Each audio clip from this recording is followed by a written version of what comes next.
silenciosamente y sin previo aviso. El Papa León XIV ha comenzado a cambiarlo todo. La mayoría de los católicos ni siquiera lo notaron al principio. No hubo titulares estridentes, ni anuncios grandilocuentes, ni conferencias de prensa en el Vaticano transmitidas al mundo con una multitud vitoreando. Pero algo es diferente, profundamente diferente, dentro de los salones de mármol del Vaticano, bajo techos con frescos y protocolos centenarios. Se está desarrollando una revolución silenciosa, y no proviene del ruido, proviene de un susurro, un cambio deliberado, uno que ya está alterando el tejido mismo de la Iglesia.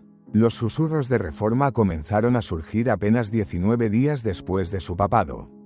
Algunos los desestimaron, otros observaron nerviosamente, pero a puertas cerradas, dentro de la curia, entre obispos de alto rango, incluso en ciertas cámaras papales. Había una palabra en los labios de todos: cambio. Un cambio real, no del tipo hecho para las apariencias, no gestos para las cámaras. Eran decisiones impregnadas de un peso espiritual, simbólicas, subversivas, y lo suficientemente sutiles como para pasar desapercibidas, a menos que uno estuviera realmente mirando. Y una vez que comienzas a mirar, se vuelve imposible no verlo. Lo que el Papa León XIV está haciendo no es solo administrativo, es teológico, emocional, incluso poético. No está simplemente cambiando políticas de la Iglesia, está cambiando la postura de la Iglesia, su tono mismo, y al hacerlo, está señalando silenciosamente que algo más profundo está ocurriendo, una transformación, una recalibración, una que no solo puede impactar al Vaticano o a los obispos, sino que podría extenderse hacia tu parroquia, hacia tu banco, hacia tu vida de oración. Por eso estamos hablando de esto ahora. Porque si estás viendo esto, no es por accidente, eres parte de este momento. Tal vez seas un católico de toda la vida. Tal vez seas alguien que dejó la Iglesia hace años. O tal vez solo estés espiritualmente curioso, observando desde el borde. Pero donde quiera que estés, desde donde sea que estés mirando, entiende esto: las acciones del Papa León no están destinadas solo a los obispos en Roma. Están destinadas a ti. Permíteme darte un pequeño ejemplo. Una de sus primeras decisiones, no anunciada, casi desapercibida, fue emitir una directiva simple. Cada obispo en el mundo debe, al menos una vez al año, caminar descalzo en una procesión pública, no en una capilla, no en un edificio ceremonial, afuera, sobre concreto, sobre piedra, en calles por donde caminan personas reales. Y aunque pueda sonar simbólico o incluso extraño, aquellos que lo conocen lo entendieron inmediatamente. Esto no era por las apariencias, era por la memoria. Verás, mucho antes de que fuera el Papa León XIV, él era Robert, un misionero en Perú, un hombre que una vez se quitó los zapatos para caminar con los pobres por colinas escarpadas solo para llegar a un niño enfermo. Y ese momento no lo abandonó. Se convirtió en una cicatriz en su alma, del tipo que nunca sana porque no se supone que lo haga. Así que ahora, décadas después, está trayendo esa misma cicatriz al papado y se está asegurando de que cada obispo aprenda lo que él aprendió, que el liderazgo comienza con la solidaridad, no con el estatus. Y ese es solo el primer cambio. Hay más, muchos más, algunos de los cuales podrías haber oído en fragmentos: una foto, un titular breve, una filtración del Vaticano.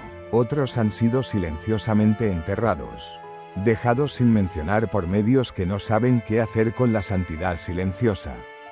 Pero no te equivoques, algo está ocurriendo, algo que el mundo aún no comprende del todo y sin embargo se mueve, casi como una marea bajo la superficie. Entonces, ¿qué está tratando de hacer realmente el Papa León XIV? ¿Por qué está alterando silenciosamente las oraciones? Vistiendo de manera más simple, abriendo rincones ocultos del Vaticano a los sin hogar por la noche. ¿Es esto humildad o un plan más profundo? ¿Es reforma moderna o renovación antigua? Y quizás lo más inquietante de todo, ¿por qué ahora? Porque no se trata solo de elecciones personales. No se trata solo de pies descalzos o túnicas simples o una liturgia suavizada. Hay algo más, algo que surge bajo estos actos. Algo que sugiere que el Papa León XIV no está solo reaccionando al momento presente, puede estar preparando a la Iglesia para algo que viene después. Y si eso es cierto, si él sabe algo que nosotros no, entonces necesitamos entenderlo, necesitamos retroceder antes de la sotana blanca, antes de que el humo se elevara por la chimenea, antes de que su nombre siquiera fuera mencionado entre los candidatos papales. Necesitamos volver al hombre detrás de la mitra, al sacerdote que caminó con los pobres, lloró con los olvidados y vio lo que otros ignoraron, porque solo al entenderlo a él podemos comenzar a entender qué está haciendo ahora y qué podría estar a punto de hacer a continuación. Cuando millones en todo el mundo observaron el humo blanco elevarse hacia el cielo sobre la Capilla Sixtina, un nombre fue susurrado por primera vez en la historia papal, León XIV. Pero para aquellos que lo conocían mucho antes del título, mucho antes de las vestimentas y los aplausos, aún lo veían como algo más simple. Robert Prevost, nacido en Chicago en 1955, no provenía de la realeza vaticana, no fue criado en el lujo. Sus primeros años fueron moldeados no por catedrales y cardenales, sino por vecindarios, gente común y una fe silenciosa y persistente. No había profecías tempranas de grandeza, ni declaraciones de que este niño algún día vestiría las túnicas blancas de Pedro. Sin embargo, lo que sí tenía era curiosidad, un profundo deseo de servir y una extraña e inquebrantable sensibilidad hacia el sufrimiento. Esa sensibilidad no vino de los libros, vino de momentos. Pequeños momentos silenciosos, un hombre sin hogar durmiendo bajo los escalones de una iglesia en medio de un invierno en Chicago, una madre que encendía una vela sola todos los días por un hijo que había perdido, un niño que se sentaba en silencio en la misa porque nadie le había preguntado si entendía. Estas no son cosas que aparecen en un currículum, pero son las cosas que formaron a Robert Prevost, y la iglesia ahora está sintiendo los efectos de cada una de ellas.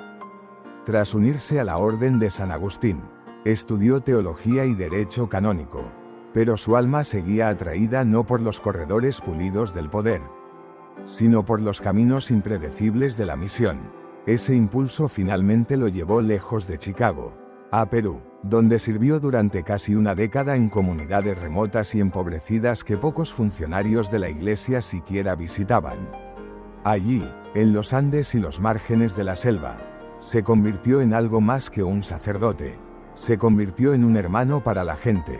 Dormía donde ellos dormían, comía lo que ellos comían, caminaba por los mismos caminos, descalzo cuando era necesario, y lo más importante, escuchaba, realmente escuchaba. Hay una historia que los lugareños aún cuentan casi con reverencia. Fue durante sus primeros años misioneros.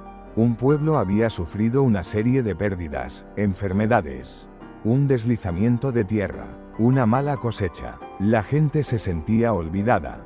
La iglesia en la capital no había enviado ayuda. Ningún obispo había visitado en años. Un día, un anciano local se acercó al padre Robert y le hizo una pregunta simple: si Dios nos ve, ¿por qué no vienen sus pastores?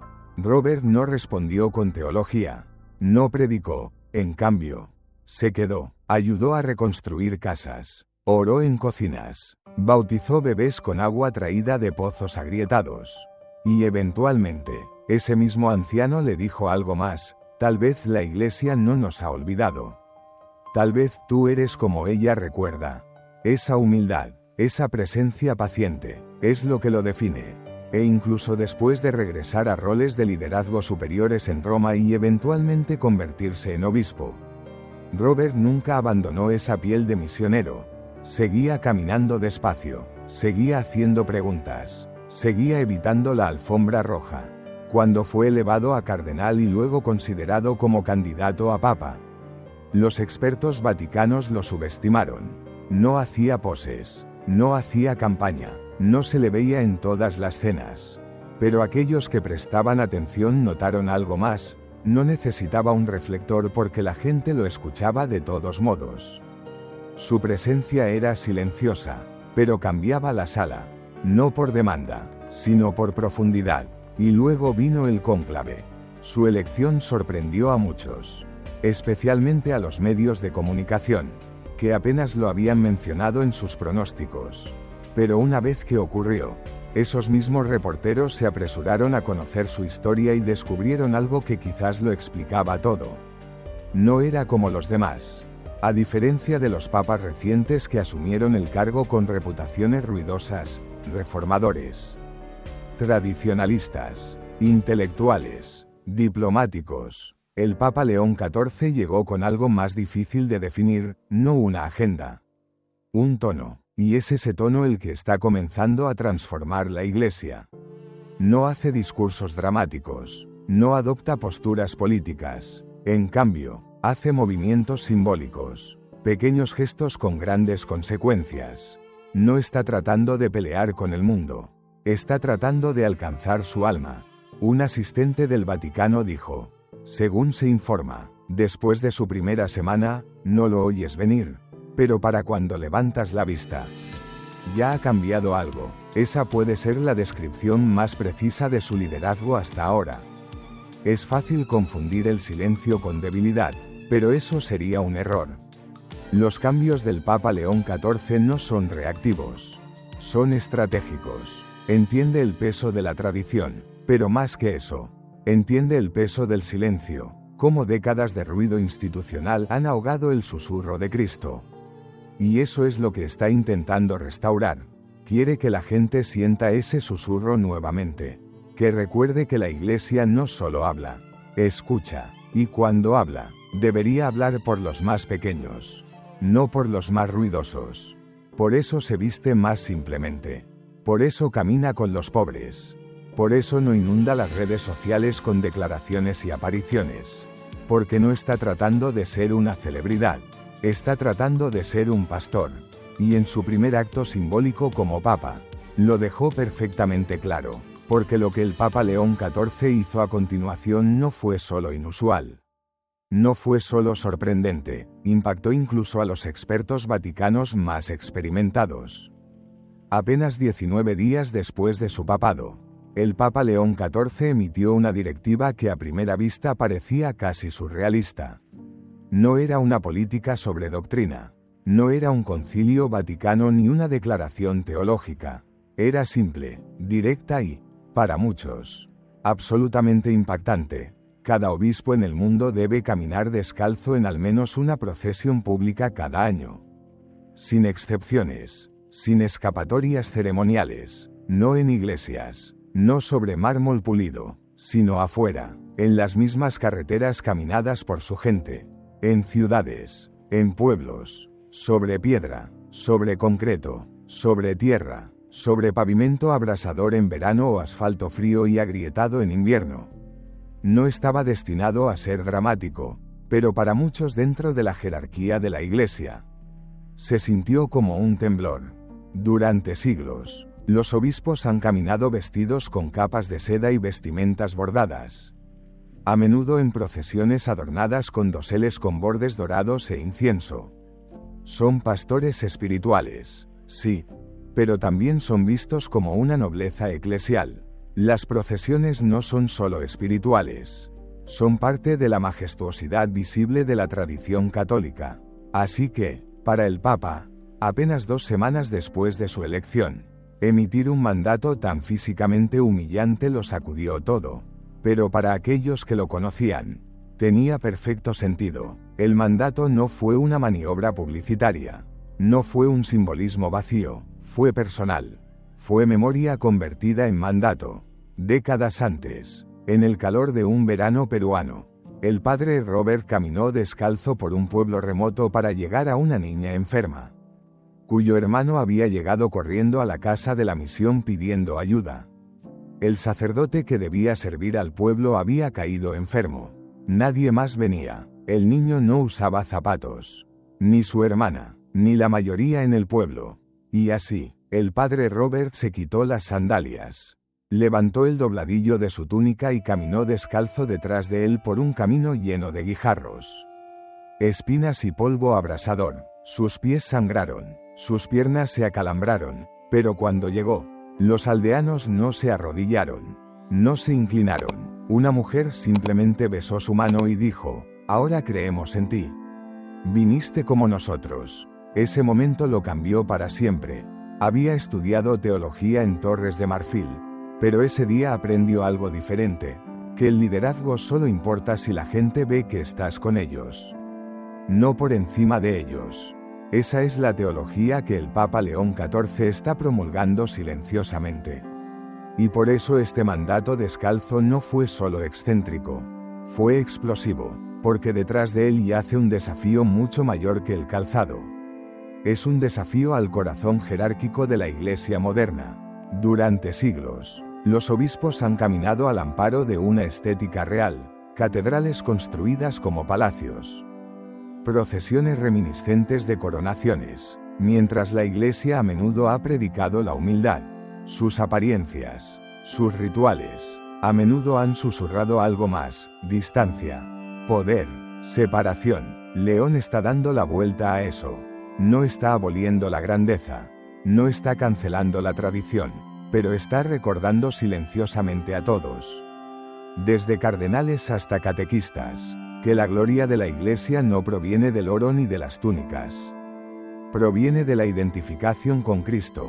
Y Cristo, en sus momentos más cruciales, no llevaba insignias, estaba despojado, estaba golpeado, caminó el camino al Calvario descalzo, en una sesión a puertas cerradas. Días después del mandato, algunos obispos expresaron su incomodidad. Se escuchó a uno decir: no podemos ser reducidos a un sufrimiento performativo. Otro preguntó si el acto podría ser mal interpretado por los medios, retratado como penitencia o vergüenza. Pero el Papa León XIV, según un asistente del Vaticano, simplemente respondió: si tenemos miedo de ser vistos con los pobres, ya estamos lejos de Cristo. Ese no fue el fin de la conversación, fue el fin del debate. Para hacer cumplir la directiva, se les dio a las diócesis 12 meses para planificar e implementar sus procesiones descalzas. El requisito no era para la prensa, no se permitieron fotógrafos. No hubo transmisiones en vivo. Esto no era teatro, era formación, era un reaprendizaje ritual de la humildad, destinado a ser sentido en hueso y piel, no anunciado en micrófonos. Lo que comenzó como un susurro en Roma ahora se ha convertido en una onda silenciosa alrededor del mundo. En Argentina, un obispo caminó por un barrio marginal al anochecer, descalzo y en silencio. En Ghana, uno se arrodilló en un camino de tierra rodeado de aldeanos que lloraban mientras pasaba. En Detroit, un obispo se quitó los mocasines en una acera frente a un refugio para personas sin hogar, acompañado por docenas de laicos que no sabían por qué, pero lo siguieron de todos modos. No todos lo aceptaron, algunos lo vieron como excesivo, performativo, incluso humillante, y en algunas diócesis más ricas hubo resistencia, negativas silenciosas, tácticas de demora, cartas de preocupación, pero el Papa León XIV no emitió seguimientos, no discutió, no regañó, porque sabía algo más profundo: si un obispo se resiste a caminar con su gente, ya no los está liderando. El mandato descalzo se ha convertido en uno de los actos más silenciosamente revolucionarios de su papado hasta ahora. No por la imagen que crea, sino por la pregunta que obliga a cada obispo a hacerse: ¿cuándo fue la última vez que sentí el suelo que la gente pisa? Y para los laicos, el mundo que observa, envía un mensaje más poderoso que 1000 sermones: no estamos por encima de ustedes. Estamos caminando con ustedes. Aún así, para aquellos que siguen los cambios del Papa León XIV, hay un pensamiento inquietante que persiste bajo la superficie. Si esto es lo que hizo en las primeras 2 semanas, ¿qué viene después? Porque por poderoso que sea el decreto descalzo, no fue el acto más controvertido, ni siquiera cerca. Eso vino después, y no involucró zapatos. Involucró a quien permite el Vaticano que cruce sus puertas por la noche, escondidos detrás de muros centenarios, a solo pasos del epicentro del poder católico. Los jardines del Vaticano siempre han sido un lugar de silencio, belleza, reserva y acceso restringido. Estos jardines han visto a pontífices pasear en oración, a diplomáticos susurrar en rincones sombreados y a cardenales contemplar la doctrina bajo olivos. Para la mayor parte del mundo, siguen siendo un Edén intocable, visible solo en fotos, inaccesible para todos, salvo unos pocos elegidos, hasta que el Papa León XIV hizo algo que nadie esperaba. Sin cámaras, sin comunicados de prensa, sin fanfarria, emitió una directiva. Una porción de los jardines del Vaticano ahora estaría abierta todas las noches. No para turistas, no para clérigos, sino para los sin hogar. No era una puerta abierta, no era una invitación pública, era un acto de misericordia cuidadosamente estructurado.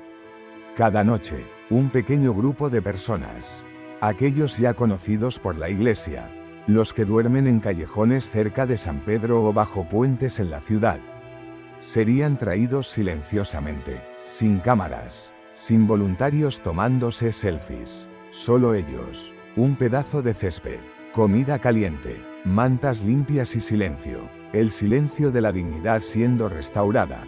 Dentro de los círculos del Vaticano, la reacción fue dividida. Algunos aplaudieron silenciosamente, otros se sorprendieron. Un oficial, según se informa, preguntó: ¿pero no dañará esto la imagen de los jardines? A lo que el Papa León simplemente respondió: la única imagen que me importa es la de Cristo. Y él no tenía dónde recostar su cabeza. Esa frase ahora resuena en el mundo católico. Puede parecer un pequeño gesto, unas pocas personas cada noche, una pequeña porción del Vaticano, pero el peso simbólico es enorme. Durante siglos, la Iglesia ha hablado de caridad, de servicio, de ser las manos y los pies de Cristo, pero raramente ha permitido que esas mismas personas, los pobres, los invisibles, los ignorados, se sienten dentro del centro sagrado de su hogar terrenal. El Papa León ahora lo ha hecho posible. Para entender el significado más profundo de este acto, tenemos que retroceder a 1979. Es invierno en Chicago. El viento corta las calles como un cuchillo. Un joven estudiante de teología llamado Robert, mucho antes de convertirse en papa, está como voluntario en una cocina parroquial local. Cada miércoles reparte tazones de estofado a personas que apenas hacen contacto visual, llegan en silencio. Se van de la misma manera. Pero una noche después de cerrar, Robert ve a un anciano en los escalones de la iglesia con las rodillas metidas en su abrigo, las piernas envueltas en periódico, temblando. No está pidiendo comida, no está mendigando, solo está sentado, olvidado. Robert no dice mucho, solo se sienta a su lado. El hombre no responde. Pasan los minutos. Luego, cuando Robert se levanta para irse, el hombre susurra algo que nunca olvidará: gracias por verme, no por alimentarme, no por salvarme, no por predicarme, por verme. Ese momento nunca lo abandonó. Moldeó su comprensión del ministerio, de la misión, de la misericordia, y ahora, décadas después, lo está replicando no con políticas, sino con espacio. Está creando un lugar donde los invisibles son vistos. No en la plaza del Vaticano, no en una misa pública, sino en el mismo jardín, a menudo comparado con el Edén. Y si piensas que esa comparación es accidental, no lo es. El Papa León ha dicho silenciosamente a los cercanos a él que el jardín del Edén nunca estuvo destinado a estar amurallado. Era un lugar donde Dios caminaba con el hombre, donde la belleza se encontraba con la simplicidad. Y en este pequeño acto, está intentando recrear eso, un espacio donde los que sufren puedan encontrar paz bajo el mismo cielo. En el mismo césped donde los pontífices oran y los cardenales pasean. No es perfecto, nada tan simbólico lo es. Hay preocupaciones sobre logística, sobre seguridad, sobre precedentes, pero a León no le preocupan las apariencias. Le preocupa la presencia. La Iglesia, dice, no debe estar obsesionada con proteger su imagen. Debe estar obsesionada con reflejar a Cristo, y ese reflejo debe comenzar en el silencio. No organizó una conferencia de prensa. No invitó a reporteros. De hecho, la política ni siquiera fue anunciada. Fue descubierta por un jardinero del Vaticano que notó mantas dobladas cuidadosamente bajo un árbol. Un termo dejado cerca de un banco y, más tarde, un susurro entre el personal. Silenciosamente, la misericordia se había mudado. Y no se trata solo de espacio. Se trata de restauración, en un mundo donde los pobres son tratados como problemas. El Papa León los ha convertido en invitados. No solo de la Iglesia, sino del jardín mismo. Para aquellos que visitan el Vaticano, los jardines siguen cerrados. Para diplomáticos y clérigos, el acceso está estrictamente controlado, pero para un puñado de almas olvidadas, las puertas ahora se abren por la noche, y eso lo cambia todo. Porque la misericordia, en la visión de León, no es un programa, es una postura. Cuando un arzobispo visitante le preguntó más tarde por qué no publicitó la iniciativa, el Papa León respondió con una sonrisa: ¿por qué invitas a la gente a tu casa? No es para demostrar un punto. Las invitas porque son familia. Eso es lo que esto es. Familia. No del tipo pulido, no del tipo con túnicas limpias o sillas doradas, sino la verdadera familia de Dios, la que duerme sobre piedra. La que llora sola, la que espera fuera de las puertas, preguntándose si la Iglesia aún los recuerda. Esta iniciativa prueba que el Papa León sí lo hace. Y aunque algunos aún murmuren, aún planten preguntas sobre la tradición, el orden o los precedentes, el mensaje de León es claro: si el Edén era para todos, entonces esto también lo es. Y si el Papa debe elegir entre césped pulido y almas heridas, elegirá las almas siempre. Pero quizás la parte más revolucionaria de este acto no es siquiera el refugio. Es el silencio, en un mundo que monetiza la caridad y convierte el servicio en espectáculo. León está restaurando la misericordia a su lugar legítimo, silenciosa, sagrada, escondida bajo las estrellas. Y esta revolución silenciosa no se limita a la política, está en el tejido de su liderazgo. Incluso sus vestimentas están diciendo algo. Si miras de cerca las apariciones públicas del Papa León XIV, algo se hace inmediatamente claro. No en lo que dice, sino en lo que lleva puesto. Está ocurriendo un cambio justo frente a las cámaras, aunque casi nunca se menciona en los titulares. Es sutil pero inconfundible, sin capas de tela bordada, sin capas con bordes dorados, sin vestimentas ornamentadas, pesadas con simbolismo y diseños centenarios.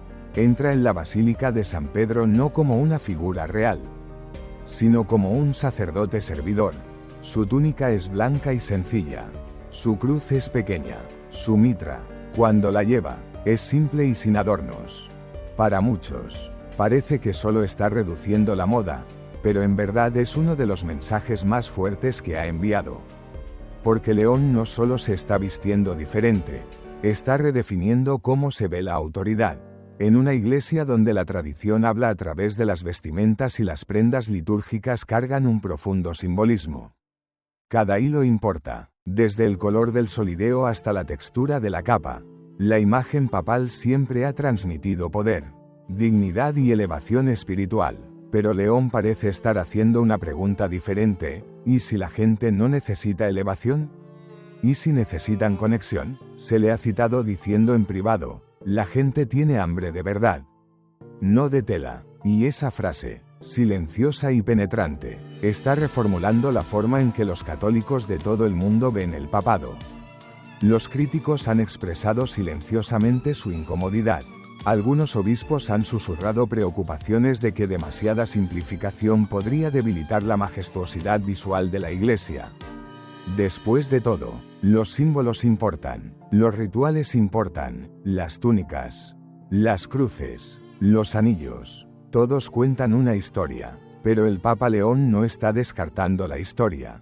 Está contando un capítulo diferente, uno donde la presencia habla más alto que el prestigio. De hecho, durante una reciente misa papal, eligió usar solo el alba básica y la estola, sin casulla, sin palio, solo lino y humildad. Cuando un experto vaticano le preguntó por qué eligió tal simplicidad para un día de fiesta importante, León simplemente respondió: no necesito oro para llevar la gracia. Esa respuesta, como muchas de las suyas, no fue un reproche, fue un recordatorio. Para entender por qué esto importa a León, necesitas entender sus raíces. Tomó sus votos con los agustinos, una orden fundada en la simplicidad, la humildad y la comunidad. Sus túnicas son negras, sus zapatos están gastados. Su lema es: un corazón y un alma en Dios. Desde sus primeros días, Robert Prevost, el hombre que se convertiría en el Papa León XIV, caminó entre los pobres, enseñó con nada más que una Biblia y un banco, y oró junto a aldeanos que ni siquiera tenían zapatos. Y eso se nota. Hay una historia de su tiempo en Perú, hace casi 40 años, que muchos creen que aún moldea su visión hoy.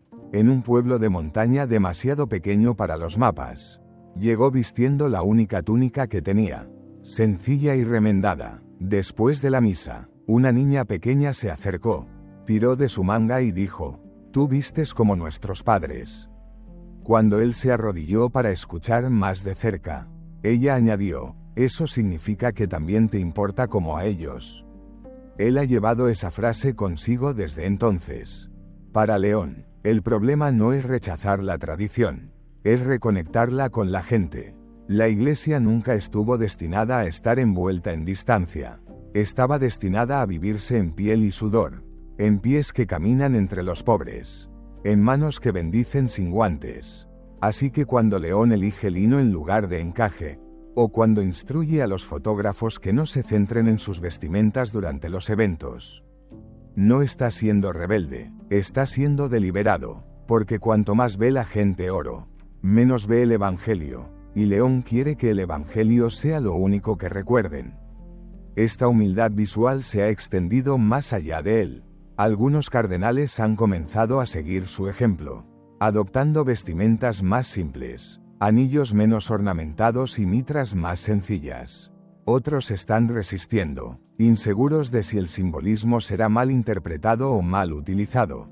Pero el cambio ha comenzado no por reglas, sino por el ejemplo. El Papa León está liderando no por mandato, sino por modelaje. Está pidiendo a la Iglesia, a través de su propia apariencia, que considere algo radical, que si el mensaje de Jesús es más fuerte cuando nada se interpone en su camino. Este despojo no es solo externo, sino que refleja una postura espiritual más profunda. León cree que la Iglesia debe perder su apego por las apariencias antes de que pueda recuperar su autoridad. Y está comenzando consigo mismo. No hay una estética perfecta para Instagram en este Papa. No hay momentos perfectamente escenificados. Sus túnicas se arrugan, sus zapatos a menudo están gastados. Incluso su anillo papal es más pequeño, más sobrio que los usados por sus predecesores. Y en un mundo impulsado por las apariencias, eso en sí mismo es revolucionario. Pero quizás el símbolo más poderoso de todos vino durante una reciente visita a una pequeña diócesis rural en Europa del Este. En lugar de llegar con insignias papales, León bajó del avión vistiendo solo una sotana blanca y una cruz simple en una cuerda. El obispo que lo recibió lloró después, diciéndole a los reporteros: vino a nosotros como hermano, no como gobernante, y eso lo hizo sentir santo. En ese momento, la imagen de la Iglesia cambió de autoridad a accesibilidad, de tradición a ternura. No es que León no valore las viejas costumbres, sabe el poder de las túnicas y los rituales, pero también sabe la diferencia entre una corona y una cruz. Una eleva, la otra sirve, y León ha elegido servir. El papado siempre llevará simbolismo. Eso es parte de su ADN. Pero León está eligiendo símbolos que hablan no al pasado, sino a la necesidad presente. Sus túnicas susurran lo que sus palabras confirman. La Iglesia debe recordar para quién es, no para gobernantes. No para túnicas, sino para almas. Y eso incluye la forma en que hablamos con Dios. Porque mientras León está simplificando la imagen de la Iglesia, también está reformulando su voz. Hay un momento en la misa, silencioso y simple, cuando las palabras pronunciadas moldean la capacidad del alma para escuchar. Durante generaciones, los católicos han escuchado las mismas oraciones resonar a través de catedrales de mármol y capillas rurales por igual, la cadencia de la voz de la Iglesia, consistente a través de idiomas y continentes. Pero bajo el Papa León XIV, incluso estas palabras han comenzado a cambiar, casi invisiblemente, pero con implicaciones poderosas. Comenzó lentamente. Una nueva versión de una oración común reemplazó el familiar, hermanos, con hermanos y hermanas. Las lecturas de las Escrituras se ajustaron para usar un lenguaje más inclusivo cuando se referían a los fieles, palabras como humanidad, en lugar de hombre, o aquellos que creen, en lugar de el que cree. Al principio, la mayoría no lo notó. No eran cambios doctrinales ni reescrituras teológicas, eran elecciones lingüísticas sutiles, pero las ondas que causaron no fueron para nada pequeñas. El Papa León no organizó una conferencia de prensa, no anunció una nueva política frente a los cardenales. Los cambios simplemente aparecieron, integrados silenciosamente en los leccionarios revisados y las guías litúrgicas enviadas a las diócesis de todo el mundo. Muchos sacerdotes, especialmente aquellos que habían trabajado con el Papa León antes de su papado, no se sorprendieron, pero otros, especialmente en regiones más tradicionales, fueron tomados por sorpresa. Algunos críticos llamaron a los cambios innecesarios. ¿Por qué alterar un lenguaje que ha perdurado durante siglos? Preguntaron, ¿no es esto solo un paso más hacia diluir la fe? Pero el Papa León lo ve diferente. En una nota privada compartida con un grupo de obispos, escribió, si el Evangelio no es escuchado por aquellos que más lo necesitan, entonces no es el Evangelio lo que estamos predicando. La palabra debe estar viva, no solo repetida. Para León, el lenguaje no se trata solo de precisión, se trata de presencia. Si una mujer se sienta en los bancos toda su vida y nunca se escucha a sí misma siendo interpelada por la voz de la Iglesia, ¿cuánto tiempo pasará antes de que comience a creer que nunca estuvo destinada a estar allí? Si un niño de un grupo marginado escucha solo referencias que excluyen o ignoran su experiencia, ¿cuán profundamente puede arraigar el mensaje de amor? Una historia que encapsula este cambio proviene de los días misioneros del Papa León en Perú. Era un pequeño pueblo, uno de muchos que sirvió, donde la gente no hablaba español con fluidez, mucho menos latín. Una mujer allí, anciana y casi ciega, asistía a cada misa sentándose silenciosamente en la primera fila. Durante años, nunca habló durante el servicio. Un domingo, el padre Robert, el futuro Papa León, leyó una oración de una manera que nunca había hecho antes. En lugar de usar la frase formal heredada, se dirigió a la congregación como familia de Dios, hermanos y hermanas, hijos de toda lengua y tribu. Después de la misa, la mujer se levantó, tomó su mano y susurró, «Hoy escuché mi nombre».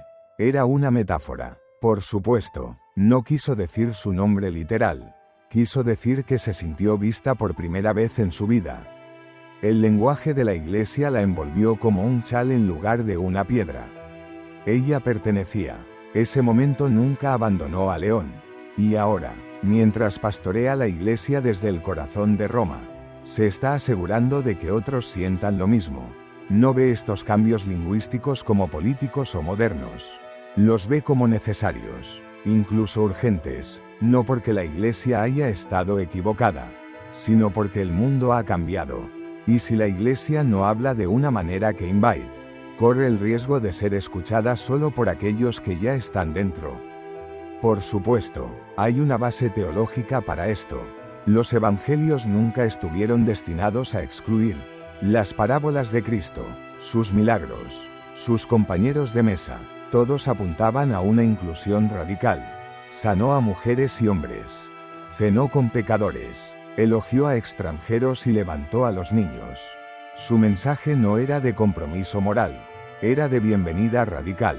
Seguir a Cristo significa extender esa bienvenida no solo con puertas abiertas, sino con palabras abiertas. Algunos dentro del Vaticano siguen inquietos, les preocupa la pendiente resbaladiza.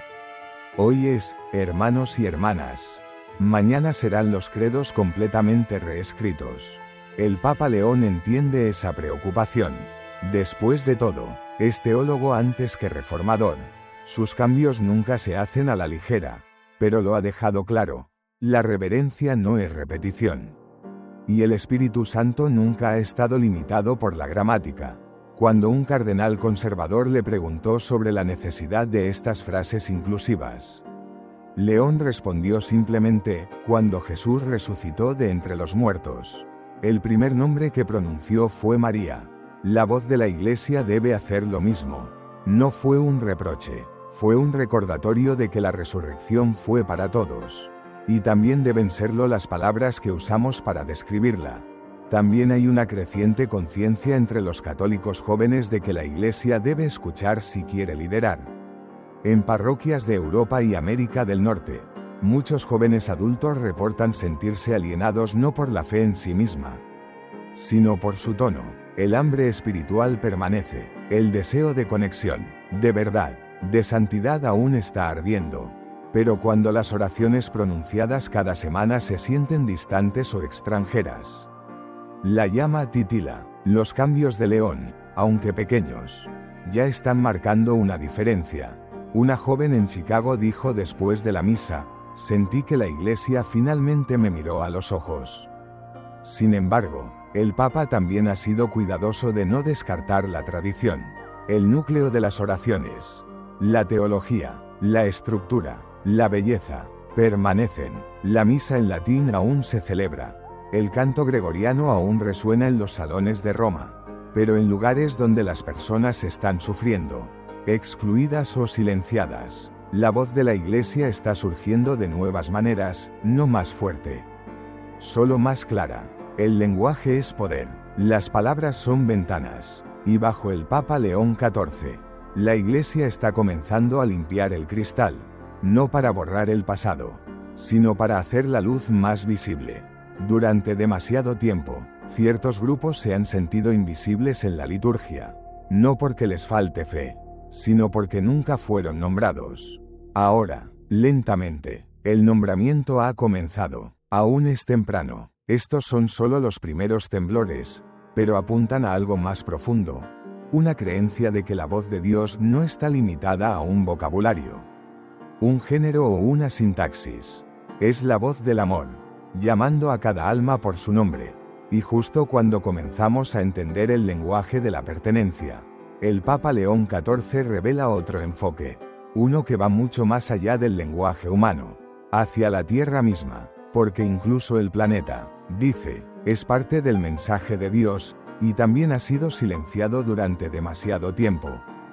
Comenzó como un anuncio silencioso, solo unas pocas líneas enterradas en un informe de prensa de la Oficina de Sostenibilidad del Vaticano.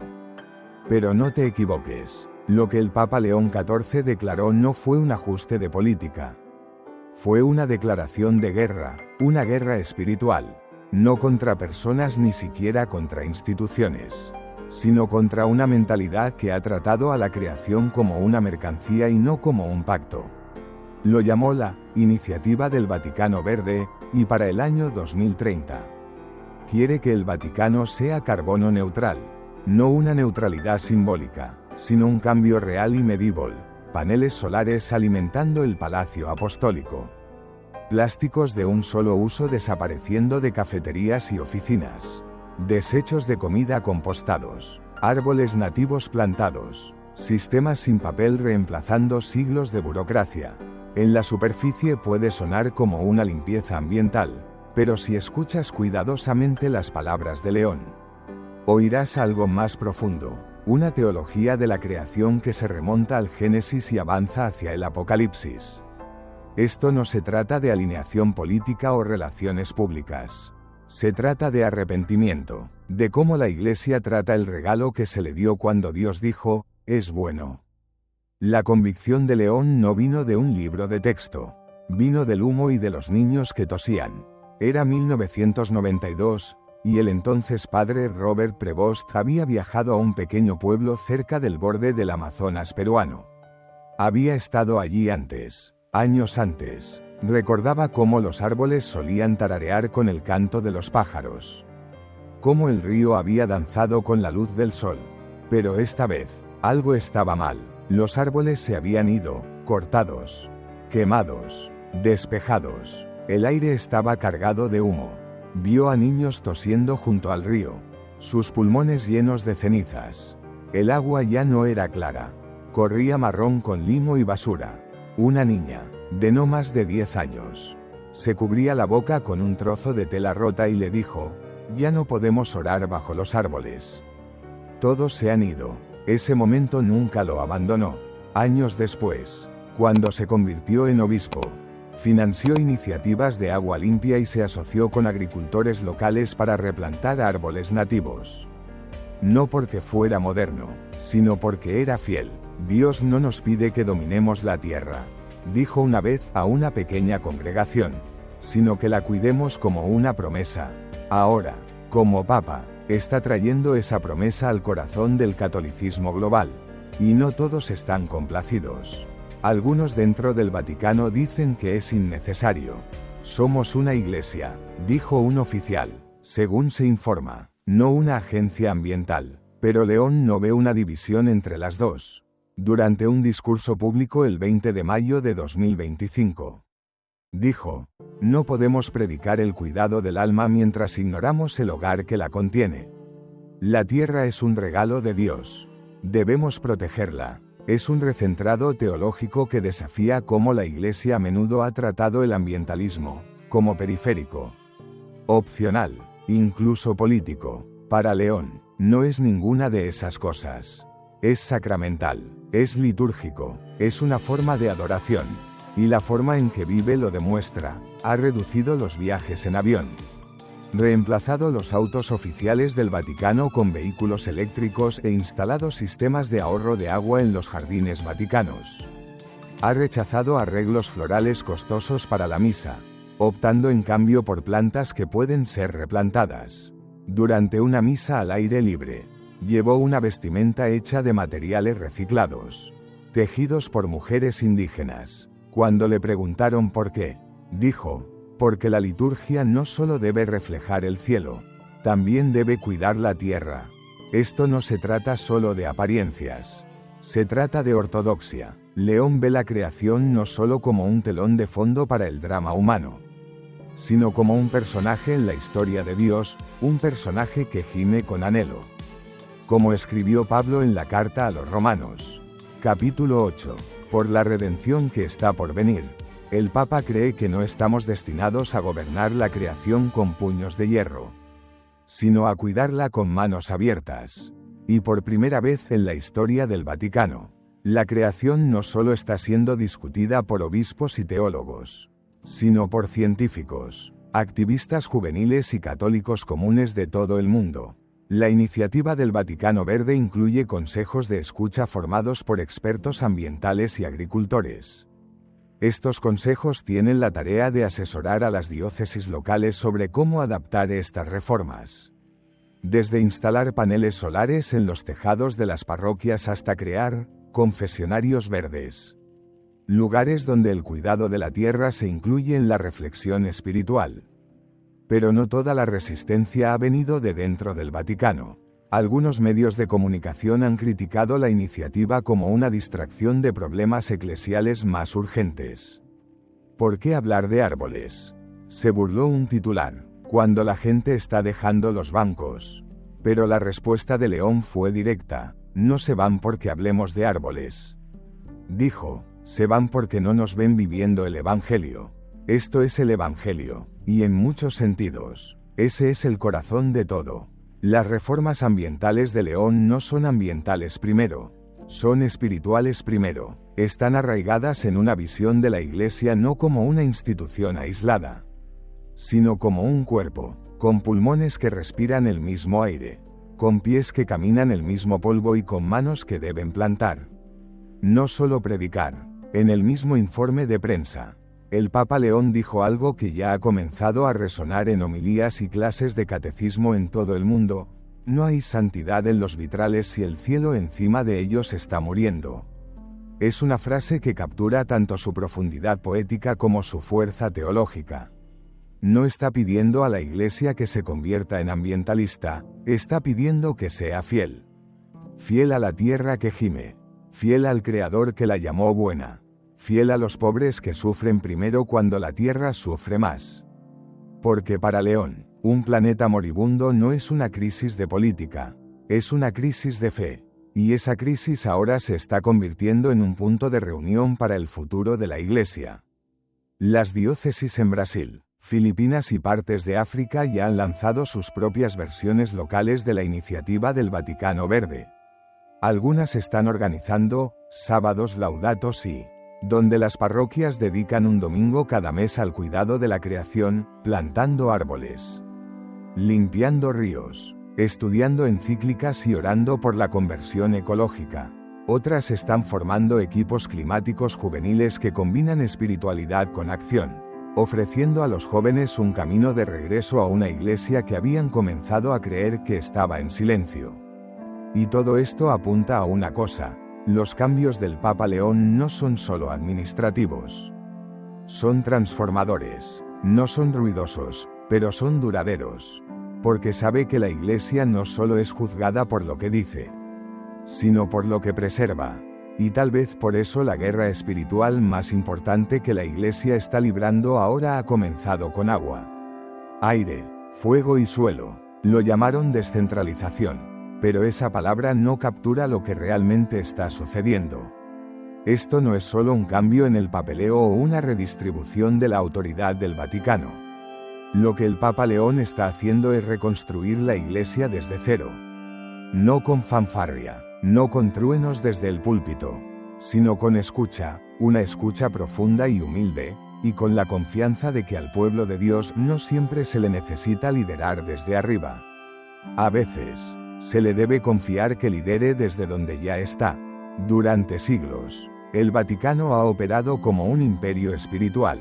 Roma era la cabeza, el centro, la brújula inamovible. Las decisiones sobre lenguaje, cultura, liturgia y liderazgo se filtraban a través de los estrechos corredores de piedra de la ciudad del Vaticano.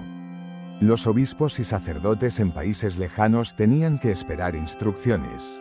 Las comunidades tenían que buscar permiso para realizar incluso los actos de culto más locales, de manera que coincidieran con su identidad. Era seguro, era consistente, pero también era asfixiante, y en muchas partes del mundo hacía que la Iglesia se sintiera como una invitada en su propio hogar. El Papa León XIV miró eso y reescribió el guión en silencio. Uno de sus primeros actos fue empoderar a las diócesis locales con nueva autoridad.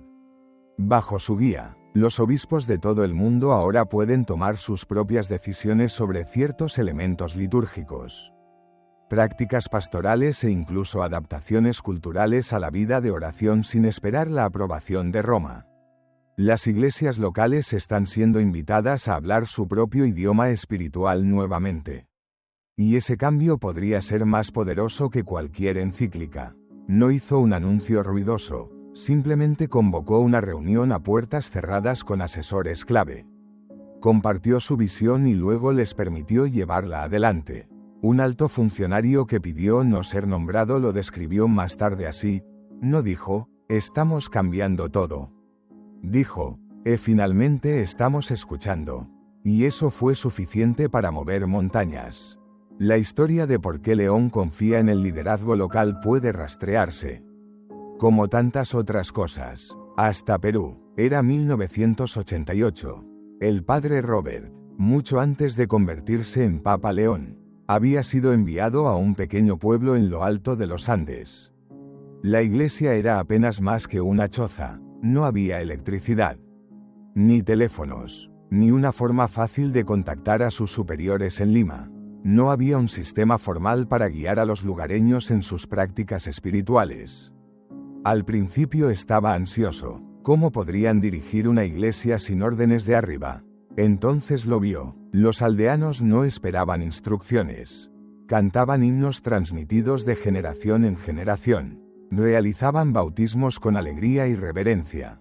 Celebraban funerales que honraban a los muertos y consolaban a los afligidos con rituales tanto antiguos como íntimos.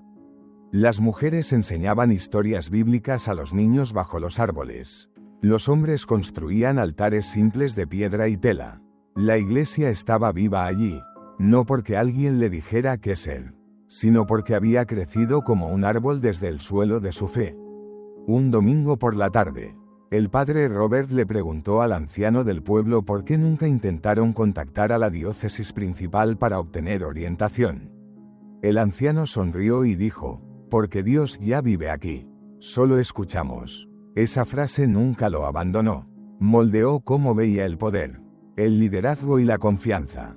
Ahora, como papa, está actuando en consecuencia. Pero León no se detuvo en dar poder a los obispos. Hizo algo que ningún papa antes que él había hecho: abrió el Vaticano a las voces de los jóvenes.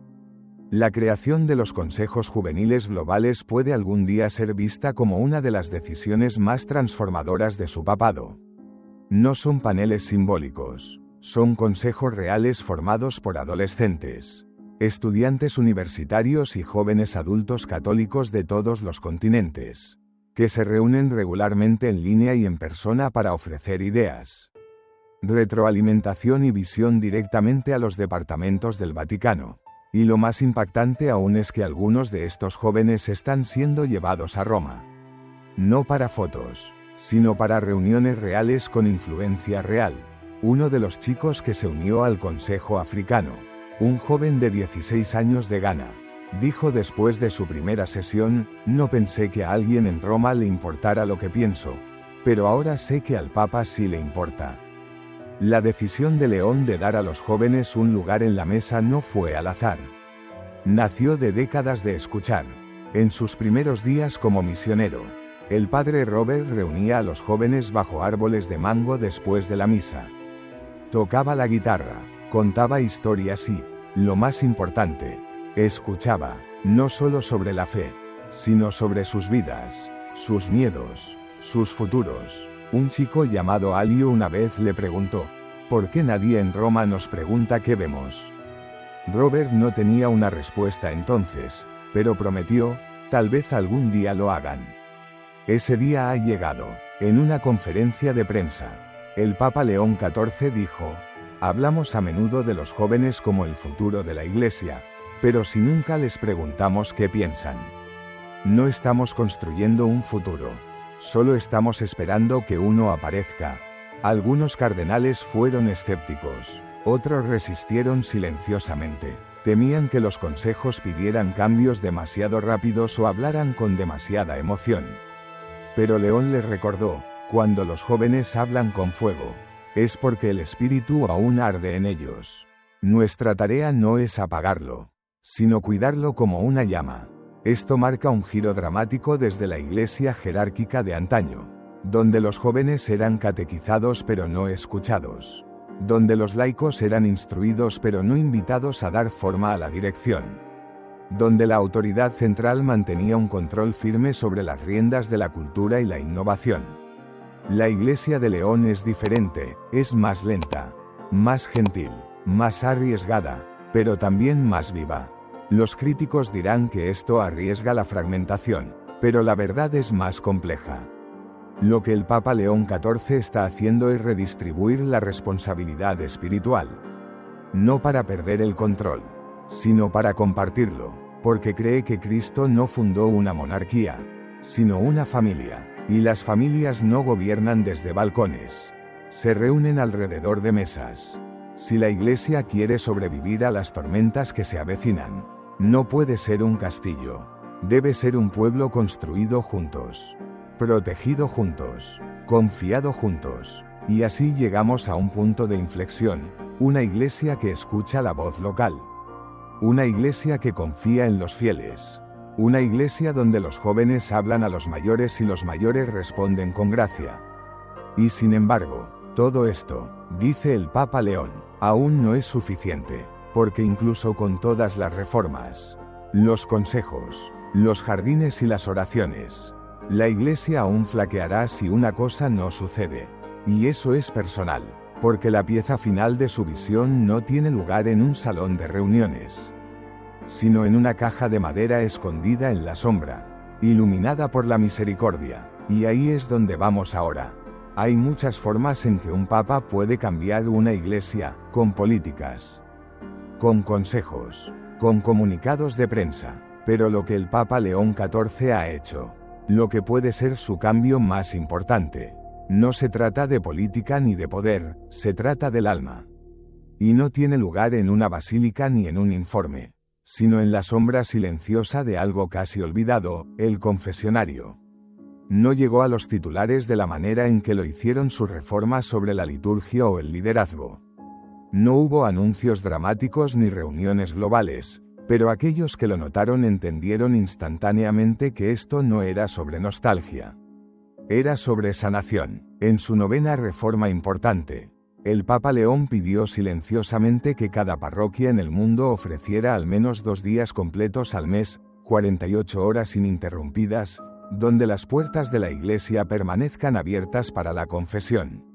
Sin citas, sin restricciones, solo un sacerdote, una luz y la gracia de un sacramento esperando ser redescubierto. Revivió el uso de los confesionarios tradicionales, esas viejas cajas de madera escondidas contra las paredes de las catedrales, donde los reclinatorios gastados aún llevan los ecos de 1000 arrepentimientos susurrados. Algunos tuvieron que ser reconstruidos, otros fueron desempolvados después de años de silencio, pero volvieron a la vida. Y al hacerlo, también lo hizo algo más, el ritmo perdido del arrepentimiento y la renovación. No fue solo práctico, fue simbólico y profundamente personal para él. La historia que dio forma a esta elección comenzó mucho antes de la sotana blanca. Era la década de 1980 en Perú. Robert Prevost, aún no obispo, servía en una parroquia remota con poco más que luz de velas y fe para mantener las paredes en pie. La gente era pobre, pero fiel, del tipo de fe que no actúa, sino que sobrevive. Una noche, justo antes de cerrar la iglesia, el padre Robert escuchó el chirrido de la puerta al abrirse. Un hombre entró, de mediana edad, con un rostro cansado y la mandíbula apretada. Sus pasos eran vacilantes, sus ojos nunca se levantaron. Caminó directamente al confesionario y se arrodilló, pero no dijo nada. Robert esperó, luego vino la voz, frágil y rota: no he hecho esto en más de 30 años.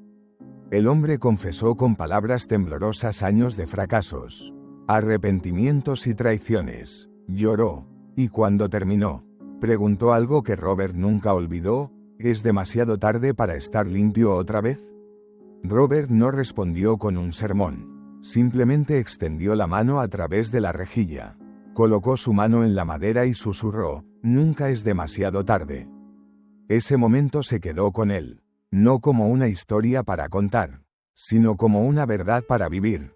Años después, incluso como obispo, a menudo tomaba la tarea menos glamorosa: sentarse durante horas en el confesionario. Ya fuera que la gente viniera o no, no te sientas ahí para las multitudes, le dijo una vez a un seminarista, te sientas ahí para el uno. Ahora, como Papa León, está pidiendo a toda la iglesia que recuerde eso. La confesión, cree, no es una reliquia de miedo o culpa, es la puerta al renacimiento. Y en un mundo tan abrumado por la vergüenza, el ruido y la presión de actuar, esa puerta se ha vuelto invisible. Lo dijo mejor en su discurso dentro de la Basílica de San Pedro, de pie junto a uno de los confesionarios más antiguos del mundo, en esta caja.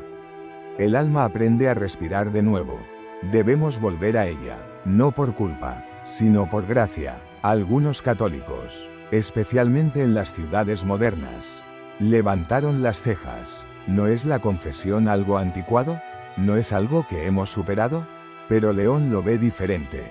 Cree que la verdadera crisis no es que las personas pequen, es que sufren en silencio, demasiado asustadas para hablar en voz alta, demasiado convencidas de que nadie las escuchará. Las perdonará o las amará después. Lo que está ofreciendo no es solo una práctica, es una postura. Es la Iglesia diciendo una vez más: no somos un museo de santos. Somos un hospital para pecadores. Por eso insistió en que esto no era opcional. Ordenó a cada obispo que haga de la confesión una parte central de la vida parroquial. No solo los sábados antes de la misa, sino como parte viva y respirante del ritmo diario de la Iglesia. Y no escondida en rincones. No apretujada en 20 minutos antes de la liturgia. Quiere que sean visibles, disponibles y accesibles. Incluso pidió a los sacerdotes que se sometan a una formación renovada. No solo en las reglas de la penitencia, sino en el arte de escuchar con misericordia. Porque sabe lo que está en juego. Sabe que en cada ciudad, cada pueblo, hay personas cargando historias tan pesadas que ya no creen en el perdón. Sabe que hay adolescentes que se sienten atrapados por la vergüenza, adultos que creen que su daño es permanente, ancianos que piensan que es demasiado tarde, y a cada uno de ellos está extendiendo una mano silenciosamente, no con juicio, sino con esperanza, porque de eso se trata realmente el papado de León, no de interrupción, no de rebelión, ni siquiera de reforma, es avivamiento, es la creencia de que bajo el ruido, la política y el caos del mundo moderno, aún hay un lugar sagrado y quieto donde el alma puede hacerse nueva. Y comienza no en un púlpito, sino en un susurro, una pregunta, una figura arrodillada en una cabina oscura preguntando, ¿es demasiado tarde? Y escuchando una vez más, nunca es demasiado tarde. Por eso dijo lo que puede ser la frase más importante de su papado hasta ahora, no te arrodillas en debilidad. Te arrodillas en esperanza. Esto no es una renovación de marca, no es una campaña publicitaria. No se trata de hacer que la Iglesia parezca relevante. Se trata de recordarle al mundo, y a la Iglesia misma, que aún hay un lugar donde vive la gracia, que Cristo no vino por los perfectos, vino por los rotos, y aún espera, silenciosamente, pacientemente, en lugares que hemos olvidado cómo visitar. Si estás viendo esto ahora, tal vez no sea por accidente, tal vez sea un susurro destinado también para ti. Porque el mensaje del Papa León no se trata de políticas ni de poder. Se trata de regreso, regreso a la misericordia, regreso a la humildad, regreso a lo sagrado, regreso a aquel que aún espera en el silencio, en las sombras y en la quietud, listo para decir, no estás demasiado lejos, no es demasiado tarde, vuelve a casa. Si esta historia te conmovió, compártela con alguien que necesite esperanza. Hay corazones que anhelan saber que siempre pueden empezar de nuevo, sanar y encontrar paz. Difunde este mensaje con quien se sienta perdido o abrumado. Tus palabras podrían ser su luz. Dale, me gusta, a este vídeo para que llegue a más almas.